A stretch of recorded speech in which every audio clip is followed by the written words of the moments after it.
Hi folks, Pete here from Ashton's Cars, and today you join me looking at a 2006 Saab 9.5. This is the 2.3 litre turbocharged petrol, and it's a Vector model. It's the sort of facelifted model of this Saab 9.5, which came out, I think it was 2006, was the first year they did it, with these massive chrome trims around the headlights and that bigger chrome grille. It's a very distinctive looking car for sure, and of course Saab is a manufacturer that is steeped in history and had a massively great reputation for quality, if slightly quirky designs. And well, the 9.5 was there at the time, their sort of flagship motor.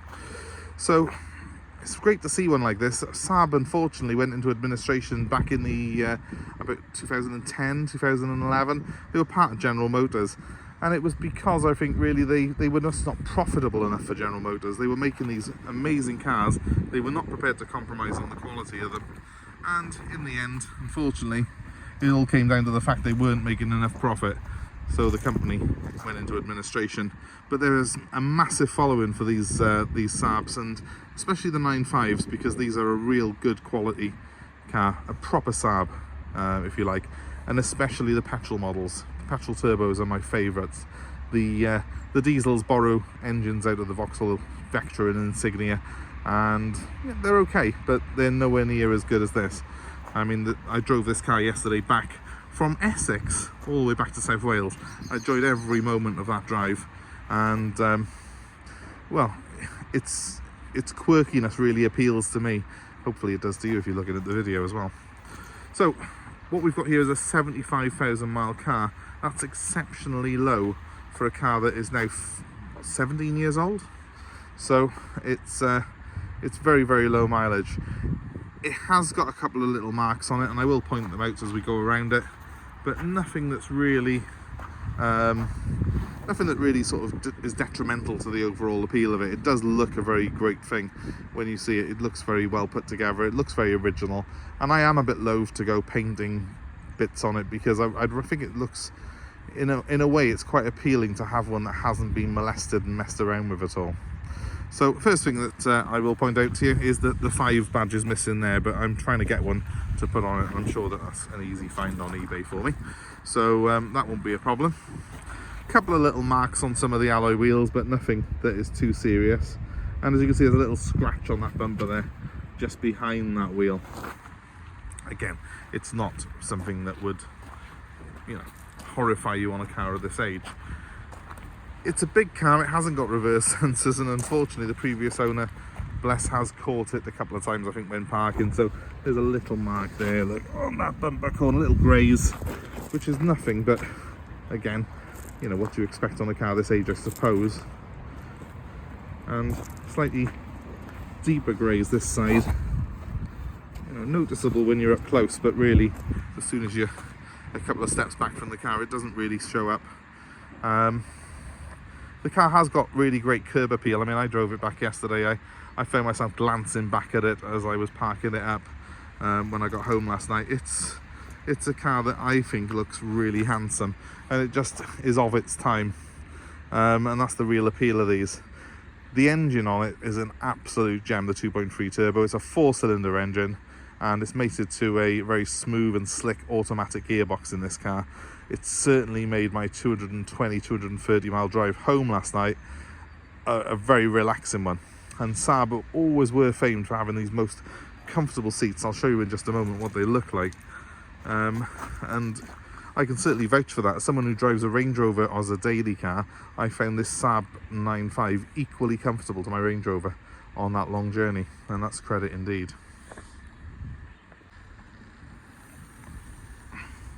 So there's the power plant. It's a 2.3 litre turbo. Eco Power, Saab called it. It's 182 horsepower this car is, so that might not sound a lot by modern standards, but it's plenty in this car. It really does give a really good shake in the back when you put your foot down. It's also combined though with 280 newton meters of torque, so that's a colossal amount really, especially for a petrol engine car, because of that turbo. So you do really feel the power in this car, and it's a real great sort of smooth engine, despite only being 4 cylinders. It's very, very quiet. Now, the bizarre thing about this car is that I was looking on Pargas just to double check the figures and make sure I had my facts right. It's quoted by Saab as doing 28 miles per gallon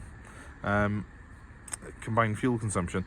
Yesterday I drove it on quite a variety of roads, including some motorways admittedly, but also I did get held up in a traffic jam for a while, and I did then drive it through our Welsh sort of lanes and up and down hills here for a bit, then brought it back into work this morning, and my average fuel consumption on around about a 300-mile trip so far has been 39 miles per gallon, which is just astounding.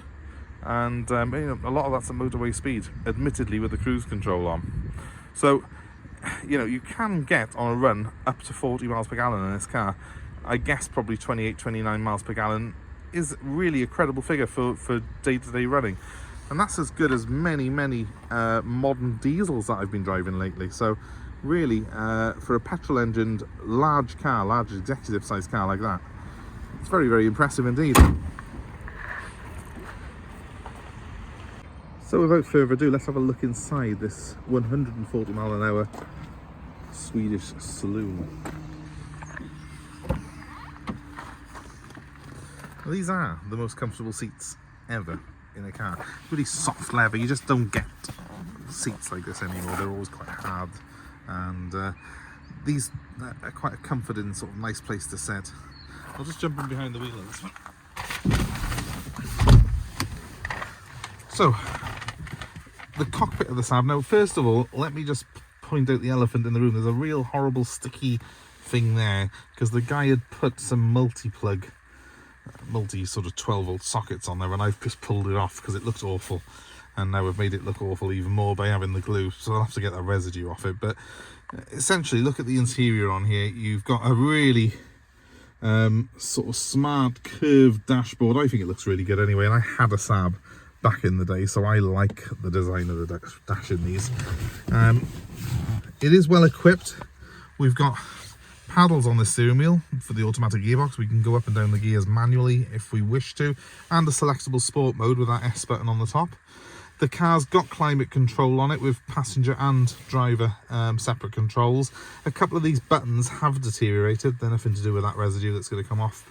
They have, for some reason, sort of cracked a little bit, the plastic on them, and worn away on some of these aircon buttons, but nothing too major. We have, this is an example of Saab's engineering obsessiveness, the best cup holder ever, completely over engineered but fantastic at doing its job, and looks really cool when it's doing it. We've got a very well built car. This is very, you can't tell on here, but it's very soft touch, this plastic is. It's not the normal hard stuff that you get on a modern dashboard. It feels like absolute quality, and that's proven by the fact there is no rattles or squeaks in this car when you drive it along. Also, and I have got the key here somewhere, so I'll start it up for you in just a second. We have got the key itself fits here. Now, the reason the keys are down here, just to be a bit nerdy for you, is in the older Saabs, not this one, they didn't have a steering lock. They actually had a gear shift lock, and this locked the old Saabs into reverse. So just to keep their market happy, Saab kept the key, the ignition key, down there. So I'll start it up quickly for you. My key fob battery needs replacing at the moment, so that's just telling me that my alarm wasn't set on it. But let me just turn the fan down. It's lucky we're inside, because it's now chucking it down with rain, as you can probably tell from the sound there. Right, so I've got a trip computer on this car. I'm just going to quickly flick through a couple of things on it. First of all, let me just point out, it has only done 75,000 miles, this car, so that's quite exceptional. Oh, and look, the engine light works as well, which is great. That's just come on. So obviously we haven't prepped the car yet, so we'll find out what that is.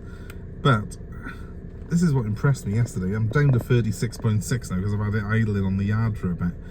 This was doing 40 miles per gallon on my trip, and that was including some country lanes, 90% perhaps motorway.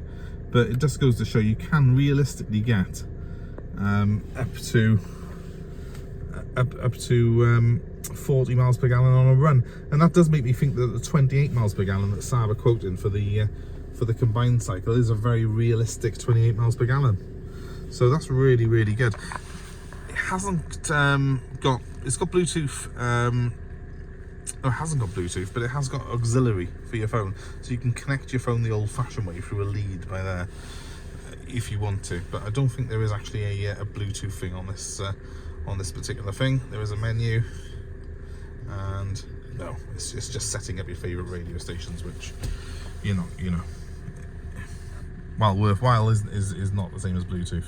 So you haven't got Bluetooth on it. It is a 2006 car, so the tech isn't quite there in terms of a modern car, but in 2006 this was a very, very high spec car indeed. And I do love the design of the steering wheel. It feels chunky. Having done 75,000 miles, you can probably see on here there is very little wear on it. You've still got the grain of the leather on this steering wheel. Obviously that's going to need to be tidied up. We're going to be doing that, and we need to find out why that engine light's just popped on as well, but it's not going to be anything serious because I've done near 300 miles in it. Just knock it off quickly and just show you to the outside again.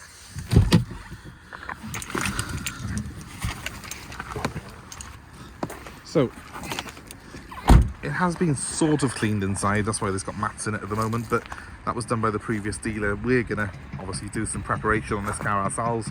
We've got our chap here doing some prep on cars now, right now, so this will be going and going through a mechanical check next, and then having some cosmetic repairs, and probably touch a couple of the little marks in that we can see we've shown you on it. Do that whatever the engine light's on for, which is going to be next to nothing, and the interior temperature sensor saying 50 degrees, so I think that obviously needs to be looked at. There's probably a temperature sensor, and that might even be what's pulling the light up on it. So we're going to do a couple of little jobs on it, but I think it's going to be a great car for someone. I do love Saabs, and I'm sure there's plenty of you watching this video now who, like myself, were very, very saddened when they found out the Saab had gone, and Vauxhall or General Motors had pulled the plug on it. Just to show you very quickly as well, that's the rear compartment of it. It is huge in the back, and it's got ventilation in it, and it's got a 12-volt socket as well as a fold-down armrest, so very comfortable. And I will just show you quickly the boot on the car as well. And there we have the boot, absolutely colossal, with a massive ski hatch in the middle of it, and I dare say probably got a full-size spare wheel under here. Let's have a quick look. Oh, it's a space saver, but it is a spare at least, and your warning triangle still under there as well. Like everything in this car, it's all very original and not been molested. It doesn't look like it's had a hard life at all, this car. So very, very practical indeed.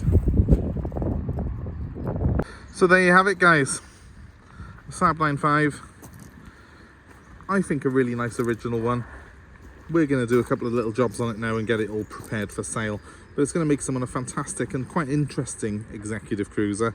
It's very practical as a modern classic, really, because it is a classic shape, this 9.5 is, and it is a very practical car for daily use. I plugged in my little 12-volt powered Bluetooth and tuned it into the radio yesterday, and I was using my phone while driving back. It was great. The car's got all the creature comforts you could wish for, including cruise control.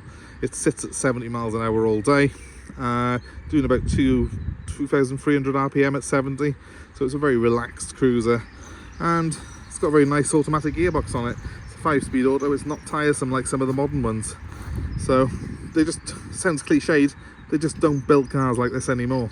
So usable, but very interesting and a little bit quirky. So I think a very interesting car for someone, hopefully, as a future car for them.